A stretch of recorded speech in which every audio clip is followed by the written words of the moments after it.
ভয়ে থরথর করে কেঁপে উঠলেন ট্রাম্প। ইরানের কড়া হুঁশিয়ারিতে নতুন করে উত্তেজনা ছড়িয়েছে আন্তর্জাতিক অঙ্গনে। ইরানের সর্বোচ্চ নেতা আয়াতুল্লাহ খামেনিকে নিয়ে মন্তব্য করার পর যুক্তরাষ্ট্রের সাবেক প্রেসিডেন্ট ডোনাল্ড ট্রাম্পকে সরাসরি হুঁশিয়ারি দিয়েছে ইরান।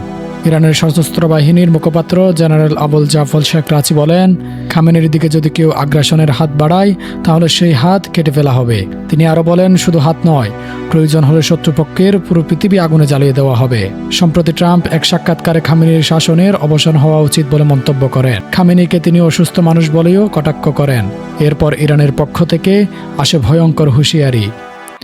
বিশ্লেষকদের মতে এই বক্তব্যের ফলে যুক্তরাষ্ট্র ও ইরানের মধ্যে উত্তেজনা আরও বেড়ে গেল। বিশেষ করে মধ্যপ্রাচ্যে নতুন সংঘাতের আশঙ্কাও করেছেন অনেকে। তাহলে কি এই হুমকি শুধু কথার মধ্যেই থাকবে নাকি বাস্তব রূপ নেবে আন্তর্জাতিক সংঘাতে? সেটাই এখন দেখার বিষয়। Shafiul, true news.